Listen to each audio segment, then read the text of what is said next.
રાગિનીએ તેના બોસ મુકેશનો હાથ પકડ્યો અને તેને ગેસ્ટ રૂમ તરફ લઈ જવા લાગી.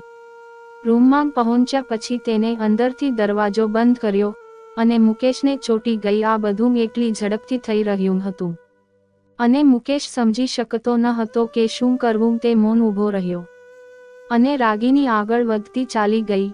રાગિનીનો અટેક એવો હતો કે તેને મુકેશને કંઈ વિચારવાનો પણ મોકો ન આપ્યો. મુકેશ શરમ અનુભવતો હતો અને રાગિનીને સોરી કહીને બાથરૂમ તરફ ભાગવા લાગ્યો હતો. પણ રાગિની એક સમજદાર છોકરી હતી અને તે પુરુષની શક્તિ અને નબળાઈને બરાબર રીતે સમજતી હતી.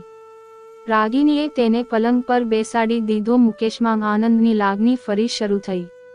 થોડા સમય પછી રાગિનીનું આખું મોં જાણે માખણથી ભરાઈ ગયું. પરંતુ મુકેશ માટે આ અજાણી મહિલાને સ્પર્શ કરવાનો આ પહેલો અનુભવ હતો.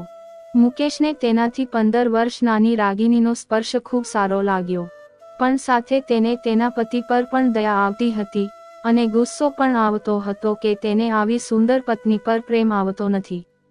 મુકેશે રાગિનીને પૂછ્યું કે હવે આગલી વખતે આપણે ક્યારે મળીશું? તો રાગિનીએ કહ્યું, ચાલો આ શુક્રવારે પ્લાન કરીએ. મુકેશ હવે આગામી શુક્રવારની તૈયારી શરૂ કરવામાં લાગી ગયો. રાગિની 30 વર્ષની પરિણીત સ્ત્રી છે. તેના પતિ રાઘવ પોલીસમાં કોન્સ્ટેબલ છે. રાગિની દેખાવમાં 20-22 વર્ષની છોકરી દેખાય છે. તેને એક પુત્ર પણ હતો જે 7 વર્ષની ઉંમરે અવસાન પામ્યો હતો. આ અકસ્માતથી રાગિનીને ઘણો આઘાત લાગ્યો હતો અને આ પછી ઘણા પ્રયત્નો પછી જ પણ તેને કોઈ સંતાન ન થયું. રાઘવ તેનો પતિ દારૂનો વ્યસની હતો અને તે રાગિનીને એક વસ્તુની જેમ વાપરતો હતો. તેના અવાજમાં અને વર્તનમાં કઠોરતા હતી. તે દરરોજ સાંજે ઘરે પાછા ફર્યા પછી તેના મિત્રો સાથે ફરતો હતો. પોલીસમાં હોવાને કારણે તેનો વિસ્તારમાં પણ ઘણો બધો પ્રભાવ હતો. તે રોજ દારૂ પીધા પછી અને ખોરાક ખાધા પછી ઘરે આવતો હતો અને આવતા જ રાગિની પણ તૂટી પડતો હતો. રાગિનીને ઈચ્છા ન હોવા છતાં આ બધું સહન કરવું પડતું અને તેનું રોજિંદાનું રૂટીન હતું. બિચારી રાગિનીનું કામ ફક્ત સૂચના મુજબ હતું. પછી રાગિનીને ઘણીવાર ત્રાસ લાગતો હતો. તેની કોઈ પણ ઈચ્છા પૂરી થતી ન હતી કે ના તેની સલાહ લેવામાં આવતી. તે તેના પતિથી ખૂબ કંટાળી ગઈ હતી, પરંતુ એક ભારતીય મહિલા હોવાને કારણે તે એક આદર્શ પત્નીનો ધર્મ પાડી રહી હતી. જ્યારે તેનો દીકરો હતો, ઓછામાં ઓછું તેના પુત્ર સાથે તે સમય તો પસાર કરતી હતી, પરંતુ તેના ગયા પછી તે સંપૂર્ણપણે એકલી થઈ ગઈ હતી. તેના પતિએ તેના પર બિલકુલ ધ્યાન આપ્યું ન હતું. દરરોજ રાત્રે તે બસ અત્યાચાર જ કરતો હતો અને તે કંઈ બોલી શકતી ન હતી. રાઘવની એક વાત સારી હતી કે પોલીસ કર્મચારી હોવા છતાં તે અજાણી મહિલાઓને અથવા બીજી કોઈ સ્ત્રી પાસે જતો ન હતો. રાગિની એક ખાનગી કંપનીમાં કામ કરતી હતી. તે એક મહેનતુ છોકરી છે અને ત્યાં એક પ્રામાણિક સ્ત્રી હતી જેની સાથે તેનો બોસ ખૂબ ખુશ હતો. તેનો બોસ 45 વર્ષનો સેવા નિવૃત્ત ફૌજી અધિકારી હતો. તે પણ પરિણીત હતો અને સાથે સાથે એક વ્યક્તિ પણ હતો. તે ઘણા દિવસોથી જોઈ રહ્યો હતો કે રાગિની ઉદાસ રહે છે. ફૌજમાં તેને મહિલાઓનું માન આપવાનું શીખ્યું હતું. તે જાણતો હતો કે રાગિનીનો પુત્ર હવે નથી, તેથી તે ઉદાસ અને પરેશાન રહે છે. તે તેની માટે ઘણું બધું કરવા માંગતો હતો, પરંતુ તે સમજી શક્યો નહીં કે શું કરવું અને કેવી રીતે કરવું. તે તેના સ્વાભિમાનને પણ ઠેસ પહોંચાડવા માંગતો ન હતો. બીજી બાજુ રાગિની તેના બોસને ખૂબ માન આપતી હતી, કારણ કે તેને તેના બોસનું સ્ટાફ સાથેનું વર્તન ખૂબ સારું લાગતું હતું. બોસ હોવા છતાં તે બધા સાથે આદરણીય રીતે વાત કરતા અને તેના કર્મચારીઓની નાની અને મોટી જરૂરિયાતોની પણ સંભાળ લેતા. ફક્ત રાગિની નહીં પણ ઓફિસનો આખો સ્ટાફ પણ તેમને ખૂબ જ ઈચ્છતો હતો. એક દિવસ જ્યારે બધાને મહિનાનો પગાર આપવામાં આવી રહ્યો હતો, ત્યારે તેને દરેકને ઝડપથી પૈસા આપી દીધા અને બધા ઘરે ચાલ્યા ગયા. બસ રાગિની ખાતાના કાગળો પૂર્ણ કરવા માટે રહી ગઈ હતી. જ્યારે આ કામ પર પૂરું થયું ત્યારે તે મુકેશના રૂમમાં તેની સહી લેવા ગઈ. મુકેશ જે તેની રાહ જોતાં જ બેઠો હતો, તેને રાગિનીને બેસાડીને તેનો પગાર આપીને તેના કામની પ્રશંસા કરવાનું શરૂ કર્યું. રાગિનીએ નીચ આંખોથી તેનો આભાર માન્યો અને ત્યાંથી નીકળવાનું શરૂ કર્યું. ત્યારે મુકેશે તેને બેસવાનું કહ્યું અને ઊભા થઈ તેને તેની પાછળ આવી પ્રેમથી પૂછ્યું કે તે આટલી ગુમસુમ કેમ રહે છે? શું કોઈ તેને ઓફિસમાં પરેશાન કરે છે અથવા કોઈ બીજી સમસ્યા છે? રાગિનીએ નામાંગ માથું હલાવ્યું અને કંઈ બોલી નહીં. મુકેશને લાગ્યું કે તે ચોક્કસપણે ઓફિસની વાત છે અને રાગિની તેને કહેવામાં અચકાય છે અથવા ડરે છે. તેથી તેણે તેના માથા પર હાથ ફેરવ્યો અને કહ્યું કે તમારે ડરવાની જરૂર નથી અને તમે ભય વિના બધું કહી શકો છો.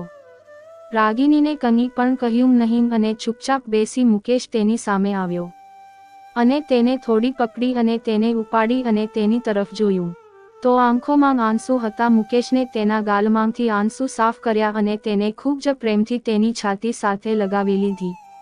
તે સમયે રાગિની ખુરશી પર બેઠી હતી અને મુકેશ તેની સામે ઊભો હતો. રાગિનીએ હવે બાળકની જેમ રડવાનું શરૂ કરી દીધું હતું અને મુકેશ તેને રડવા દેતો હતો જેથી રાગિનીનું મન હળવું થઈ જાય. થોડા સમય પછી તે શાંત થઈ અને પોતે મુકેશથી અલગ થઈ. પછી મુકેશ તેની સામે ખુરશી લઈને બેઠો અને નજીકના જગમાંથી એક ગ્લાસ પાણી તેને આપ્યું. પાણી પીધા પછી રાગિની ઊભી થઈ અને પછી મુકેશ તેને બેસી રહેવાનું કહ્યું અને કહ્યું કે તમારી વાત મને કહો, શું વાંધો છે? સમસ્યા શું છે? રાગિનીએ થોડા સમય માટે આમ તેમ જોયું અને પછી લાંબા શ્વાસ પછી તેને તેની વાત શરૂ કરી. તેણે કહ્યું કે કેવી રીતે તેના લગ્ન તેની ઈચ્છા વિરુદ્ધ ગામના એક દારૂડિયા સાથે થયા છે જે તેની ઉંમરે 15 વર્ષ મોટો હતો. તેના પરિવારના સભ્યોએ વિચાર્યું કે તેનું જીવન પોલીસ કર્મચારી સાથે આરામથી વીતશે અને તે પણ સલામત રહેશે, પણ તેને એમ વિચાર્યું ન હતું કે જો તે સારો વ્યક્તિ ન નીકળ્યો તો મારું શું થશે? રાગિનીએ થોડી ખચકાટ પછી તેના જીવનની બધી કડવાશ પણ કાઢી નાખી. તેણે મુકેશને કહ્યું કે તેનો પતિ ફક્ત ને ફક્ત તેની ખુશી માટે તેનો ઉપયોગ કરે છે અને તેની લાગણી વિશે વિચારતો નથી. કોઈ પણ પ્રકારના સ્નેહ પ્રેમ વિના મારી સાથે સંબંધ બનાવ્યા છે જેમાં તેનું વૈવાહિક જીવન નર્ક બની ગયું છે. જ્યારે તેને ફરીથી તેના 7 વર્ષના પુત્રના મૃત્યુ વિશે કહ્યું ત્યારે તો તે ફરીથી રડવા લાગી. તેણે કહ્યું કે કેવી રીતે તેના પતિએ તેના પુત્રના મૃત્યુ માટે તેને દોષી ઠેરવવાનું શરૂ કર્યું છે અને હવે તેનો પતિ બીજા બાળક માટે તેને ટોર્ચર કરે છે અને તેના મિત્રોની સામે તેની મજાક પણ ઉડાવે છે. મુકેશ આરામથી તેની વાત સાંભળી રહ્યો હતો અને વચમાં તેની પીઠ અને માથા પર હાથ ફેરવી રહ્યો હતો. તેણે ઘણીવાર તેને પાણી પણ આપ્યું હતું જેથી રાગિનીનું રડવું થોડું ઓછું થયું અને ધીમે ધીમે તેની હિંમત વધારી અને તેને તે બધી વાતો મુકેશને કહી દીધી જે સામાન્ય રીતે કોઈ પણ સ્ત્રી અજાણ્યા પુરુષ સામે કહેતી નથી. હવે રાગિની સ્વતંત્રતા અનુભવી રહી હતી અને વર્ષોથી ભરેલું તેનું મન હળવું થઈ ગયું હતું. રાગિની અચાનક તેની બધી વાત મુકેશને કહી અને ઊભી થઈ અને તેની છાતીએ લાગી ગઈ અને ફરીથી ડરવાનું શરૂ કર્યું જાણે કે તે આ બધું કહેવાની ભૂલ કરી ગઈ છે. મુકેશે તેને છાતીથી રાખી અને તેની પીઠ અડીને તેને દિલાસો આપવાનું શરૂ કર્યું. રાગિનીને એક પ્રેમ કરતો પુરુષનો સ્પર્શ સારો લાગતો હતો તેથી તે મુકેશને ચોંટી ગઈ. મુકેશને પણ 15 વર્ષની છોકરીનો સ્પર્શ સારો લાગતો હતો. આમ તો મુકેશના મગજમાં કોઈ દોષ ન હતો અથવા તે રાગિનીનો ફાયદો ઉપાડતો પણ માંગતો ન હતો. તેમ છતાં તે ઈચ્છતો હતો કે રાગિની તેને ચોંટેલી રહે. થોડા સમય પછી રાગિનીએ થોડી ઢીલ દઈ દીધી અને તેના હોઠને કોઈ ખચકાટ વિના મુકેશના હોઠ પર મૂકી દીધા. કદાચ તેનો આભાર માનવાની આ રીત હતી કે મુકેશ તેની સાથે ખૂબ જ સહાનુભૂતિ દર્શાવી હતી. મુકેશ થોડો અચંબિત હતો અને વિચારી રહ્યો હતો કે તે શું કરે. આ રીતે તેણે મુકેશને આગળનું પગલું ભરવા આમંત્રણ આપી દીધું હતું.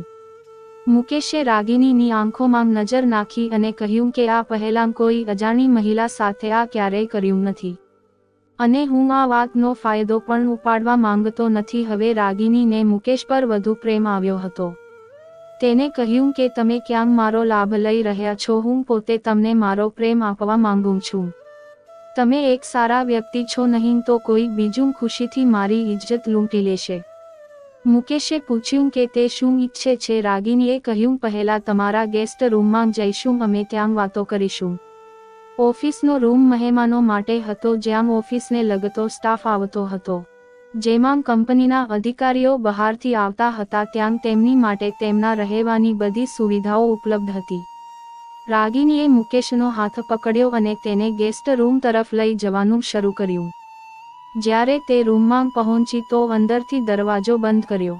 મુકેશે બસ ઊભા રહ્યા. રાગિનીનો હુમલો એવો હતો કે તેને મુકેશને કંઈ સમજવાનો મોકો આપ્યો ન હતો.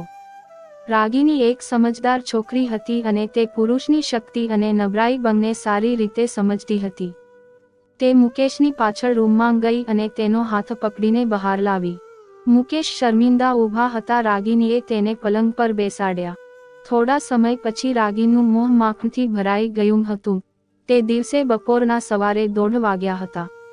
બંનેને ઘરે જવાની કોઈ ઉતાવળ ન હતી કારણ કે ઓફિસ સાંજે 5 વાગ્યા સુધી હતી અને કોઈ પણ રીતે તેઓને લગભગ દરરોજ ઓફિસમાં મોડું થતું જ હતું. સામાન્ય રીતે તે બંને દરરોજ લગભગ 7 વાગ્યે બહાર નીકળતા હતા. પછી તેઓ ક્યારે સૂઈ ગયા તે બંનેને ખબર ન હતી. લગભગ 1 કલાક સૂઈ ગયા. પછી મુકેશની આંખો ખુલી. પછી તેણે જોયું કે રાગિની બંનેનું ટિફિન ખોલી ટેબલ પર લગાવી રહી હતી. મુકેશે તેની ઓફિસની અલમારીમાંથી વિસ્કીની બોટલ અને આઈસ ક્યુબ કાઢી. ત્યારબાદ એક ગ્લાસ બનાવી. રાગિનીએ ક્યારેય દારૂ પીધો ન હતો પણ મુકેશની જીદ પર પી લીધો. પ્રથમ ઘૂંટથી તેને ખૂબ કડવું લાગ્યું અને પછી તે ધીરે ધીરે પી ગઈ. ત્યારબાદ બંનેએ ઘરેથી લાવેલો ખોરાક ખાધો અને બંને ખોરાક ખાધા પછી સૂઈ ગયા. મુકેશ માટે આ અજાણી મહિલાને સ્પર્શ કરવાનો આ પહેલો અનુભવ હતો. કેટલાક પાપ ખૂબ આનંદ આપે છે. મુકેશને રાગિનીનો સ્પર્શ સારો લાગ્યો. રાગિની એક છોકરી હતી. તે તેના પતિના અત્યાચાર સહન કરતી હતી. મુકેશ રાગિનીને પોતાની કરી ખૂબ જ ખુશ હતો. તે રાગિનીના પતિ માટે પણ દયા કરતો હતો અને સાથે સાથે ગુસ્સો પણ કરતો હતો કે તે આવી સુંદર પત્નીને પ્રેમ કરતો નથી અને એ જ બન્યું. તે સંપૂર્ણપણે ખોટું હતું કારણ કે રાગિની તેના પતિના અત્યાચારથી કંટાળી ગઈ હતી અને બીજી તરફ મુકેશના જીવનમાં પ્રેમનો અભાવ હતો. જે પણ થઈ રહ્યું હતું તે બંનેની ઈચ્છા પર થઈ રહ્યું હતું.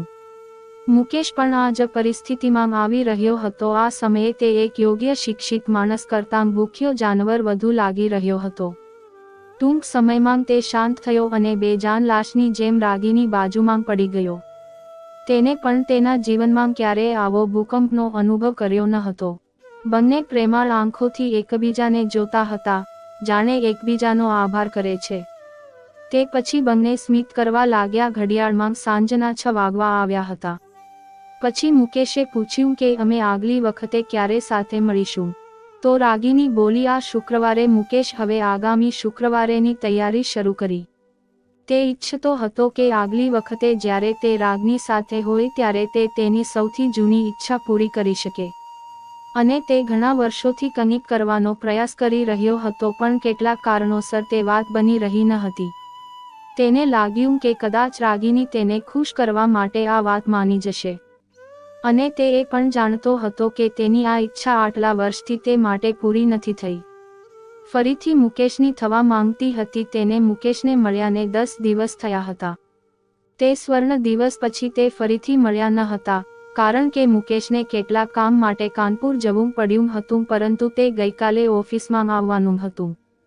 રાગિની વિચારતી હતી કે તે મુકેશ સાથે કેવી રીતે વાત કરશે અથવા મુકેશ તેની સાથે કેવું વર્તન કરશે. શું એવું તો નથી ને કે તે સામાન્ય માણસની જેમ તેની અવગણના કરશે? જ્યારે ઘણા પુરુષો છોકરીને પોતાની બનાવી લે છે ત્યારે તેઓને તેમનામાં રુચિ નથી રહેતી અને કેટલાક તેને નીચી દેખાડવાનું શરૂ કરી દે છે.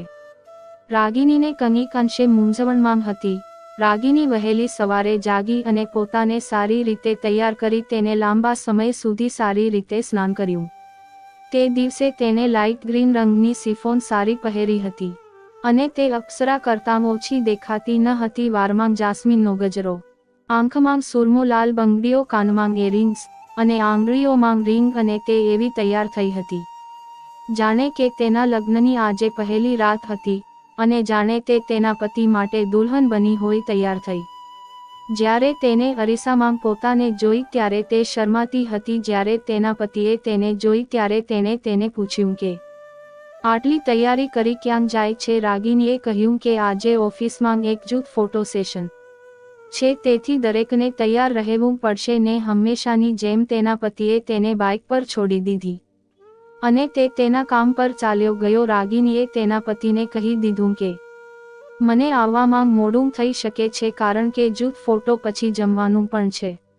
ઓફિસ 10 વાગ્યે શરૂ થતી હતી પણ રાગિની આજે સારા 9 જ પહોંચી ગઈ હતી કારણ કે તેનો પતિ પણ તેને છોડ્યા પછી પોલીસ સ્ટેશન જતો હતો.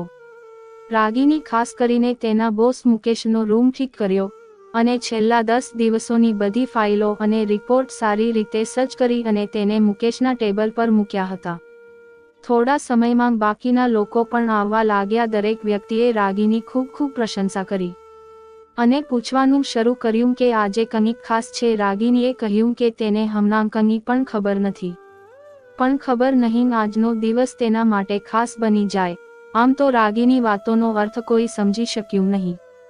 10 વાગ્યે મુકેશ ઓફિસ આવ્યા. દરેક વ્યક્તિએ તેનું સ્વાગત કર્યું પણ જ્યારે રાગિની મુકેશને એકલામાં મળી ત્યારે મુકેશે એવું વર્તન કર્યું કે જાણે તેમની વચ્ચે કંઈ થયું જ ન હતું કારણ કે તે ઈચ્છતો ન હતો કે ઓફિસમાં કોઈને પણ તેના પર શંકા થાય. તેને રાગિનીને ઓફિસ ટાઈમ પછી ઓફિસમાં રોકાવાનું કહ્યું. કોઈક રીતે સાંજે 5 વાગ્યે બધા લોકોએ મુકેશની જવાની રાહ જોવાની શરૂ કરી દીધી. મુકેશ સમય બરબાદ કર્યા વિના ઓફિસની બહાર નીકળી ગયો. બાકીના લોકો પણ તેના ગયા પછી ચાલ્યા ગઈ પણ રાગિનીએ એમ કહીને રોકાઈ ગઈ કે તેને જરૂરી કામ છે, તે પછી તે લોક કરી ચાલી જશે. તેને વોચમેનને પણ રજા આપી દીધી હતી. ત્યારબાદ જ્યારે મેદાન સાફ થઈ ગયું ત્યારે રાગિનીએ મુકેશને મોબાઈલ પર માહિતી આપી કે ઓફિસના તમામ કર્મચારીઓ ચાલ્યા ગયા છે, કૃપા કરીને હવે વિલંબ ન કરો. લગભગ અડધા કલાક પછી મુકેશ ફરીથી ઓફિસ આવી ગયો અને અંદરથી દરવાજો બંધ કરી દીધો અને ઓફિસની બધી લાઇટ્સ, પંખા, એસી બંધ કર્યા. ફક્ત ગેસ્ટ રૂમનું એસી અને લાઇટ ઓન રાખી અને રાગિનીને રૂમ તરફ લઈ જવા લાગ્યો. આજે મુકેશ ખૂબ ખુશ હતો કારણ કે તેના મનની ઈચ્છા પૂર્ણ થવાની હતી અને રોજ મળીએ છીએ અને ખૂબ આનંદ પણ કરીએ છીએ. તો તમને સ્ટોરી ગમી હોય તો લાઇક કરો અને સબસ્ક્રાઇબ કરો.